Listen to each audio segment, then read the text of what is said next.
കേരളം ഞെട്ടുന്ന വെളിപ്പെടുത്തലുമായി കേന്ദ്ര ആഭ്യന്തര വകുപ്പ് മുൻ സെക്രട്ടറി RVS മണി ജനം ടിവിയിൽ. മലപ്പുറത്ത് നിന്നുള്ള മുസ്ലിം ലീഗ് കേന്ദ്രമന്ത്രിയും അവിശുദ്ധ ബന്ധത്തിന്റെ ഭാഗമായി ഹിന്ദു ഭീകരവാദം എന്ന വാക്ക് ആദ്യം ഉപയോഗിക്കുന്നത് ആഭ്യന്തരമന്ത്രിയായിരുന്ന ശിവരാജ് പട്ടീലാണെന്നും RVS മണി വ്യക്തമാക്കി. ഇസ്രത്ത് ജഹാൻ കേസിൽ സോണിയാഗാന്ധി നേരിട്ടിടപെട്ടതും RVS മണി വെളിപ്പെടുത്തി. ഗുരുതരമായ വെളിപ്പെടുത്തലുകളാണ് ഈ ഘട്ടത്തിൽ പുറത്തുവരുന്നത്. എന്തായാലും ഡൽഹിയിൽ നിന്നും ശ്രീകാന്ത് ഉണ്ട് ഈ വാർത്തയുടെ കൂടുതൽ വിശദാംശങ്ങൾ പങ്കുവയ്ക്കാൻ. ശ്രീകാന്ത്, ഒരു നിർണായക ചോദ്യം അവിടെ അവശേഷിക്കുകയാണ്. ഈ RVS മണി ജനം ടിവിയോട് ചില നിർണായക വെളിപ്പെടുത്തലുകൾ നടത്തുന്നു.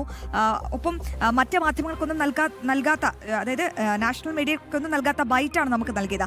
അങ്ങനെയാണെങ്കിൽ എന്തുകൊണ്ടാകും അദ്ദേഹം ഇത്രയും നാളായിട്ട് ഈ വിഷയത്തിൽ പ്രതികരിക്കാതിരുന്നത്? എന്തൊക്കെ തെളിവുകളുടെ അടിസ്ഥാനത്തിലാണ് അദ്ദേഹം ഇന്ന് നമ്മളോട് സംസാരിച്ചത്? കാരണം പ്രേക്ഷകർക്കും ഈ വിഷയത്തിൽ ഒരു ക്ലാരിറ്റി ആവശ്യമാണല്ലോ. ശ്രീകാന്ത്.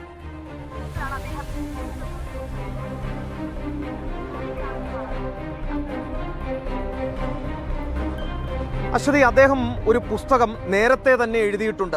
ഹിന്ദു ടെറർ എന്ന് പറയുന്ന ഈ കോൺഗ്രസ് UPA കാലത്ത് അവർ കോയിൻ ചെയ്തെടുത്ത ഈ ഹിന്ദു ടെററിനെ സംബന്ധിച്ച ഒരു പുസ്തകം അദ്ദേഹം നേരത്തെ തന്നെ പബ്ലിഷ് ചെയ്തിട്ടുണ്ട്.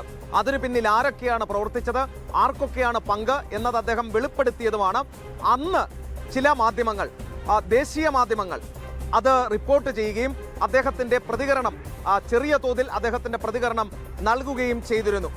ഈ അടുത്താണ് അദ്ദേഹം സ്മിത പ്രകാശിന്, ANIയുടെ സ്മിത പ്രകാശിന് ഒരു ഇന്റർവ്യൂ നൽകുന്നത്.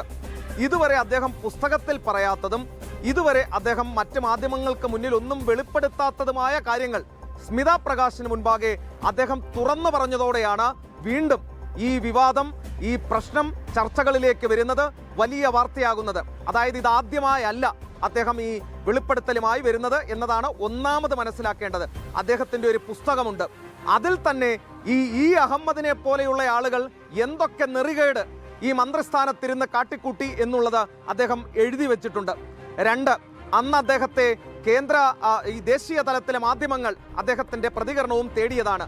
പക്ഷേ അതിൽ നിന്നെല്ലാം വിഭിന്നമായി അദ്ദേഹം കൂടുതൽ കാര്യങ്ങൾ ഈ സ്മിത പ്രകാശിനെ ANIയുമായി ബന്ധപ്പെട്ട് നൽകാൻ തയ്യാറായതോടെയാണ് ഇത് വലിയ ചർച്ചകളിലേക്ക് മാറുന്നത്. പക്ഷേ അതിനുശേഷം മാധ്യമങ്ങൾക്കൊന്നും തന്നെ അദ്ദേഹം പിടികൊടുത്തിരുന്നില്ല. ഇന്നിപ്പോൾ ജനം TV അദ്ദേഹത്തെ സമീപിക്കുകയും അദ്ദേഹത്തിൻ്റെ ഇന്റർവ്യൂ എടുക്കുകയും ചെയ്തു. അപ്പോഴാണ് കേരളവുമായി ബന്ധപ്പെട്ടൊരു ചോദ്യം ഇന്നേ വരെ അദ്ദേഹത്തിൻ്റെ മുന്നിലേക്ക് എത്തിയിരുന്നില്ല എന്നുള്ളതാണ് വസ്തുത. ഇതാദ്യമായാണ് കേരളവുമായി ബന്ധപ്പെട്ട് ഒരു മാധ്യമം അദ്ദേഹത്തെ സമീപിക്കുന്നതും അദ്ദേഹത്തോട് കേരളവുമായി ബന്ധപ്പെട്ട ഒരു ചോദ്യം ചോദിക്കുന്നതും. ഞങ്ങൾ ചോദിച്ചത് ഇങ്ങനെയാണ്. കേരളത്തിൽ നിന്നും ഒട്ടനേകം, നമ്മുടെ സീനിയർ റിപ്പോർട്ടർ ആദർശാണ് ആ ചോദ്യം ചോദിച്ചത്. കേരളത്തിൽ നിന്നും ഒട്ടനേകം മന്ത്രിമാർ അന്നത്തെ മന്ത്രിസഭയിൽ ഉണ്ടായിരുന്നല്ലോ, അപ്പോൾ അവർക്ക് ഇതിലേതിലെങ്കിലും പങ്കുണ്ടോ? ഇതായിരുന്നു ചോദ്യം. അതിന് നൽകിയ മറുപടിയാണ്, മലപ്പുറത്ത് IUMLുമായി ബന്ധപ്പെട്ട് ഒരു MOS ഉണ്ടായിരുന്നു, അദ്ദേഹത്തിന് ഈ തരത്തിലുള്ള ഇടപാടുകളിൽ പങ്കാളിത്തമുണ്ടായിരുന്നു എന്നാണ് RVS മണി തുറന്നടിച്ചത്. അദ്ദേഹം വെളിപ്പെടുത്തുകയുണ്ടായത്. മുസ്ലിം ലീഗിന്റെ മുഖം മൂടി വലിച്ചു കീറുകയായിരുന്നു ഇന്നാദ്യമായി RVS മണി. അദ്ദേഹത്തോട് നമ്മൾ ചോദിച്ചു, തെളിവുണ്ടോ ഈ പറയുന്നതിനൊക്കെ? അദ്ദേഹം നൽകിയ മറുപടി, ഇതിനെല്ലാം തെളിവായി ആഭ്യന്തര മന്ത്രാലയത്തിൽ നോട്ടുകളുണ്ട് എന്നുള്ളതാണ്. അത് ആഭ്യന്തര മന്ത്രാലയത്തിലെ ഒരു നടപടിക്രമമാണ്. ഇത്തരത്തിലുള്ള നോട്ടുകൾ ആഭ്യന്തര മന്ത്രാലയത്തിലേക്ക് കൃത്യമായി എത്തും എന്നുള്ളതാണ്.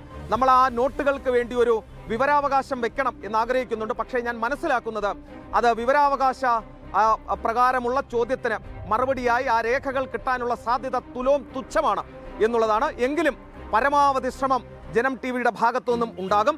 നമ്മൾ നമ്മുടെ പ്രേക്ഷകർക്ക് നൽകിയ ഒരു ഉറപ്പായിരുന്നു, RVS മണിയെ ജനം TVയിൽ കൊണ്ടുവരുമെന്നും ഈ സത്യങ്ങൾ വിളിച്ചു പറയിക്കുമെന്നും. അത് നമ്മൾ നടത്തിയിരിക്കുന്നു.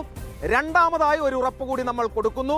ഈ മുസ്ലിം ലീഗ് എന്ന കപട മതേതര പാർട്ടിയുടെ മുഖം മൂടി വലിച്ചു കീറുന്ന ഈ അഹമ്മദ് നടത്തിയ ഇടപെടലുകളുടെ വിശദാംശങ്ങൾ, വിവരങ്ങൾ കേന്ദ്ര ആഭ്യന്തര മന്ത്രാലയത്തിൽ നിന്നായാലും നമ്മളത് എടുത്ത് നമ്മുടെ പ്രേക്ഷകർക്ക് മുൻപാകെ എത്തിക്കും എന്ന കാര്യത്തിൽ ഒരു സംശയവും വേണ്ട.